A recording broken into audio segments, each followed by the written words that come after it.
Who likes old video games?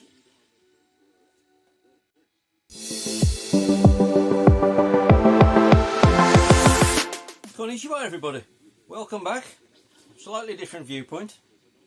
Sitting down in a chair, got a bit of back trouble. Pickups, more pickups. I'm getting in a bit of a mess with pickups, to be honest. So apologies if you don't like pickups. You're probably sick of them at the moment. But I need to get through this stuff. As before, some of this stuff, I've had it months. We've got a bit of a broad range of stuff here. Predominantly quite old. We'll do the modern bit to start with. I'll put footage up where I can of these, if possible.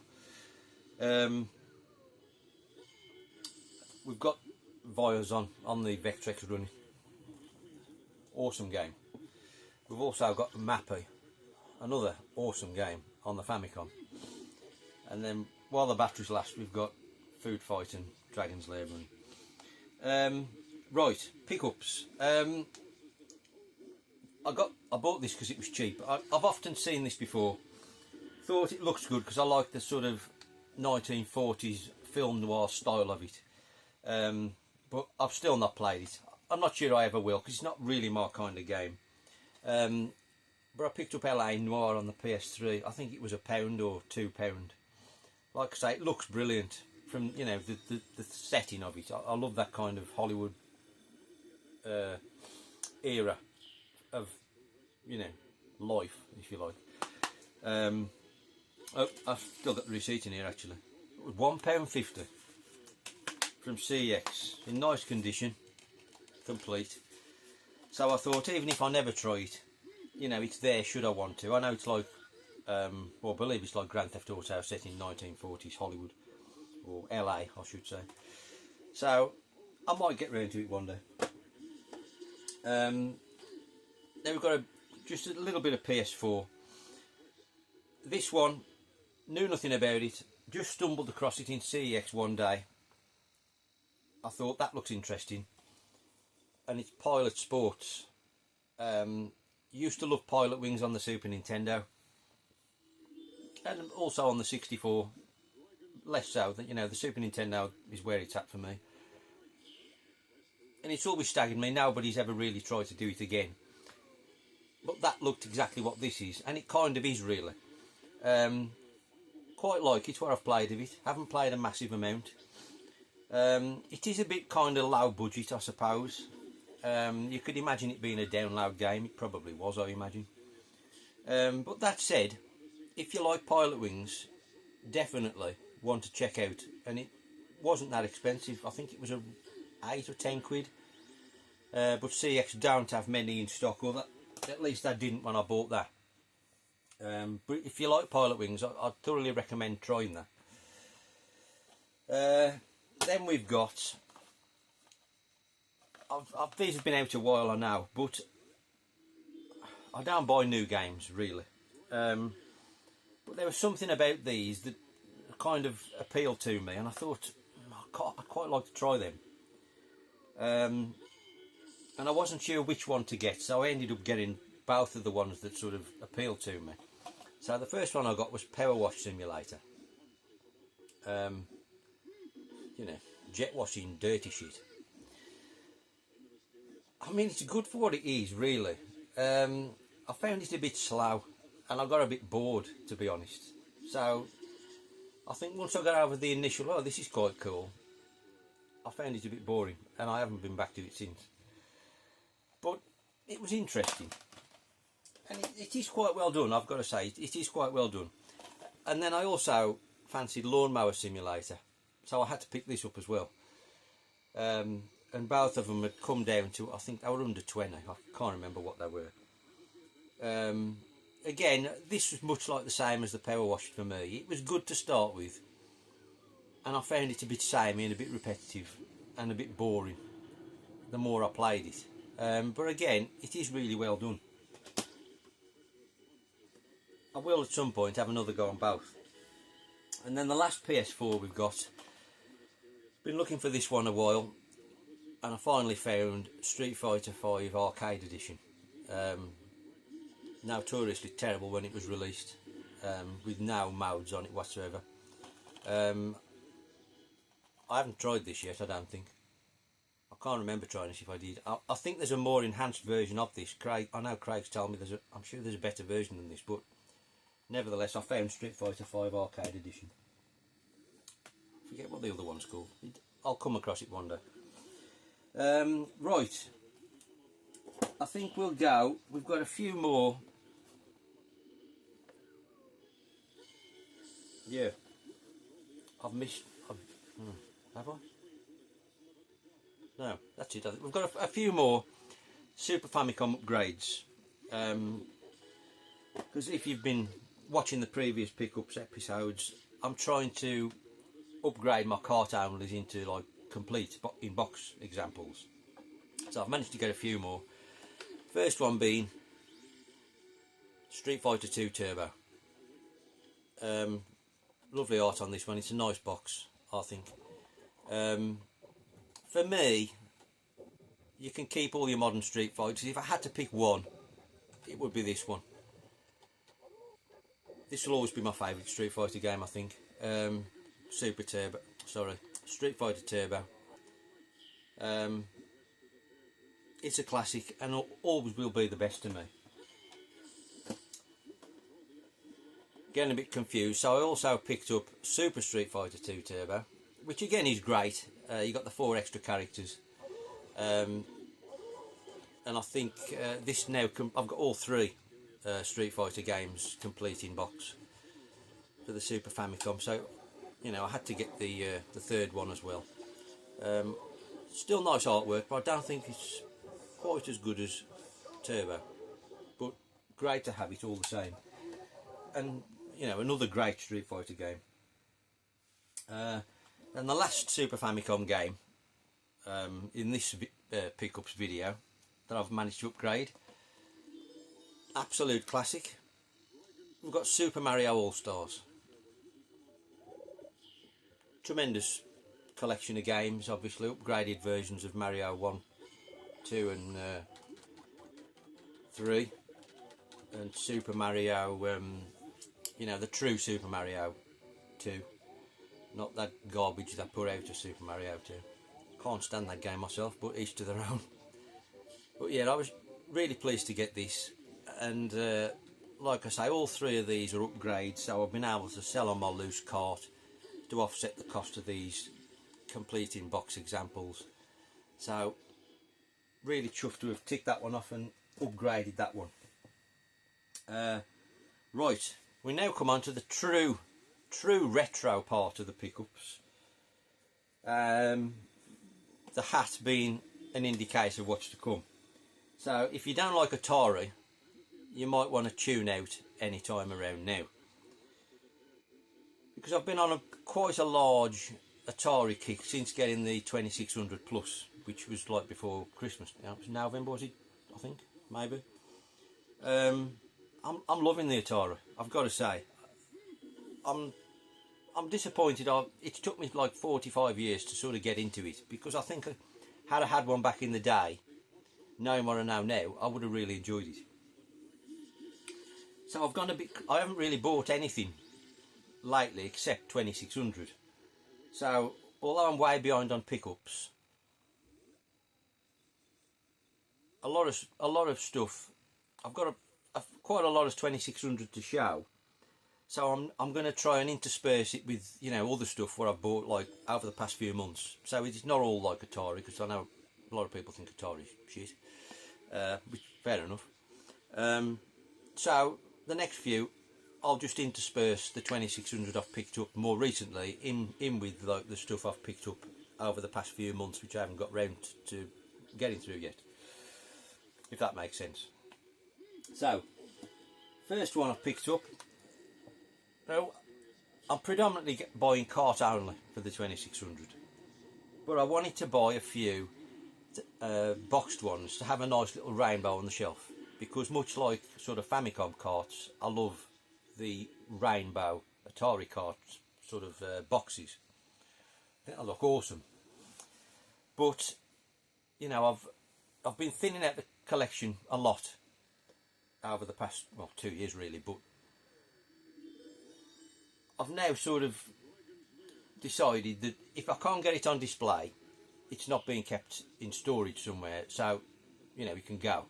So I don't want a box full of Atari that I can't display, hence why I only want a few complete in box in an array of colours, so I can make a nice little rainbow on the shelf over there. So anyway, first one I picked up box, Space Invaders, obviously absolute classic. Felt I needed this one in the collection. Obviously there's better versions of most Atari games, but I felt this one was such an iconic game, it needed to be in the collection. So that was one of the first ones I bought actually. Took Stu's advice obviously, and I've got to say I now iron everything. Everything I buy what's cardboard, I iron it, and it does make a big difference. You know, if you don't listen to Stu, listen to what he tells you, because he's telling you the truth. Honestly, ironing is the way forward. Space Invaders. So, and it's really not bad actually. It's quite a decent conversion on the 2600. I will put footage up for these, hopefully, just in case you've never seen them before. I'm sure you have. And the next one, again in a similar vein, another absolute sort of iconic classic, and that I wanted to make sure I'd got some classics. I had to pick up Asteroids, and this is kind of a sort of a browny, reddy, brick coloured box, if you like. Again, there's better versions of Asteroids, but it's done well on the 2600, and again, it's an absolute classic. So I needed it in the collection. Obviously, there are multitudes of variants of Atari cartridges and boxes and labels. That's not something I'm interested in. Any version will do me, in the majority, except the Activision games. I prefer the coloured labels on them rather than the white ones, but that's by the by. Again, on the classic iconic game front, I had to pick up Missile Command. Nice orange box, this one. One of these what you bought on box art alone, because back in the day obviously you bought it on the box. Love Missile Command, I've got to say. This was, I think along with Space Invaders, this was the first one I actually bought once I got the 2600 plus. Even though it is on the bundle cartridge that comes with it, I felt, I like the game that much, I had to buy the original. So that was Missile Command. I knew I'd forgot a SNES game. Street Fighter 2, the original one. Again, it's another nice box.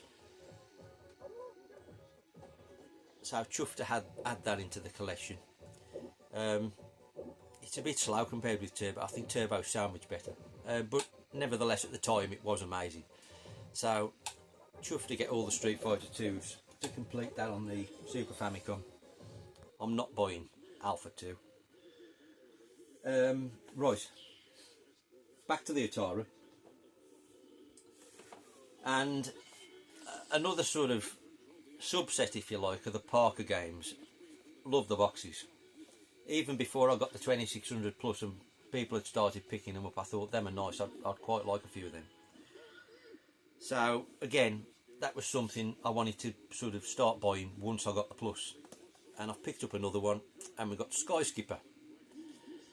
Lovely things. Obviously, it's based on a very rare Nintendo arcade. So absolutely chuffed to get it and add it to the Parker shelf, which is now full. To be honest, I'm not buying any more Parker games now. And then the next Parker game I got was Tutankhamun, and I must admit, when I got this, it's not the game I thought it was. I was getting mixed up with Montezuma's Revenge. Unfortunately, that's quite expensive and quite hard to get.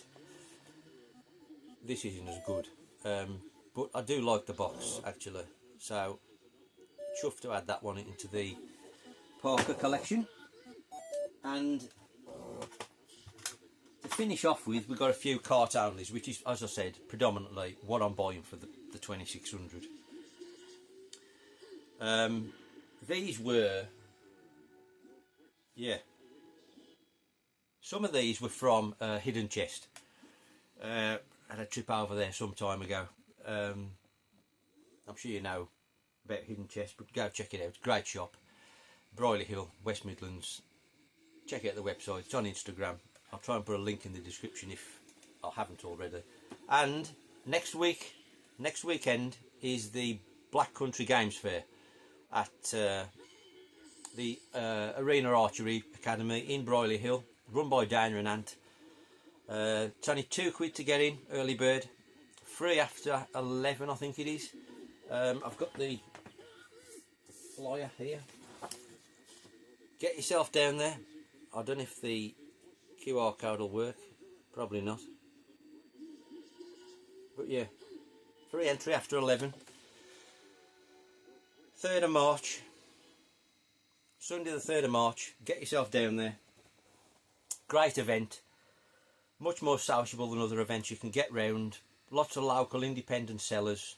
Great event, get yourself down there. Right, back to the Atari again, another commercial breakover. Yeah, so I picked up Battle Zone. Again, they haven't got them in mint condition. As long as they work, that's all that matters to me. Battle Zone, really like this game. Sort of 3D tank battle game. Obviously much more basic than the arcade on the 2600, but I think it's done really well, to be honest. Cracking little conversion. Then we've got Jungle Hunt, kind of platform exploration, swinging on ropes, swimming, avoiding crocodiles, kind of like Pitfall really. Personally I think I prefer this to Pitfall, to be honest, even though Pitfall's in a lot of top 10 like Atari lists. Pitfall's usually number one, you know, because I've watched loads of these top 10, top 50 Atari games since I've been getting into it. Pitfall's usually near the top. And Jungle Hunt's up there sometimes, but for me, a cracking little platform game. Then we've got PacMan Junior. I think this was the 3rd edition of PacMan on the 2600. Really difficult. Honestly, it's brutal. It is good, but man is it hard. Then another one from Hidden Chest. Love this game. Miner 2049er. Absolute stunner. Used to have this on the ColecoVision and I sold that up. So I was quite keen to get the Atari version, even though obviously it's not as good. But it's still a nice little game. Quite not very common, unfortunately, this one, and really sorted me out. So cheers, mate. Really appreciate that if you're watching. And it's in nice condition as well, because he'd upgraded to a complete in-box one. So absolutely awesome to have that in the collection. Cracking little sort of collectathon platformer. Sequel to, no, not the sequel, something to do with Bounty Bob Strikes Back, I think that was the sequel to Miner 2049er, was it, or Jumpman Junior, something like that anyway. Next one I got off Dana was Chopper Command. Another awesome like Defender clone. Fantastic game, I've got to say. Activision made some top stuff on the 2600, really, honestly, some real great games. They might be old and look old, but honestly, they're such awesome games, some of these. Honestly, I can't get over. You know, you've got to look past how basic they look, because at the time that was amazing. But the playability and the games themselves, some of these, it blows my mind how good they are. The graphics are irrelevant, the games themselves are fantastic, and that's another one. Chopper Command. Then the last one today, one of my favourites on the 2600, Again, I used to have this on the ColecoVision, but when that went, so did the game. So I was keen to get the Atari version back. So far I've bought it twice. I actually want this one, complete in box, but I haven't managed to find one yet at a decent price. I've bought both cart variants because I got the white one first, Keystone Capers, and then I got the pink one, which is obviously much nicer. But like I say, I do want this complete in box. It's just a lovely pink box, so it'll look great in the rainbow. Honestly, a fantastic platform game. Still to this day, it's brilliant in my opinion. One of my favourite games on the 2600 or the ColecoVision, you know, of this era. I think it's a fantastic game. Just you chasing down the the robber. You're the policeman. You're chasing down the robber, avoiding all the obstacles. Brilliant, fantastic game. So hopefully one day I'll find the complete in box version. And there we go. That'll do for today, I think. We're already at 21 minutes. Thanks for watching. Hope to see you next week at the Black Country Games Fair if you're going. And we'll see you shortly, all being well. Sayonara.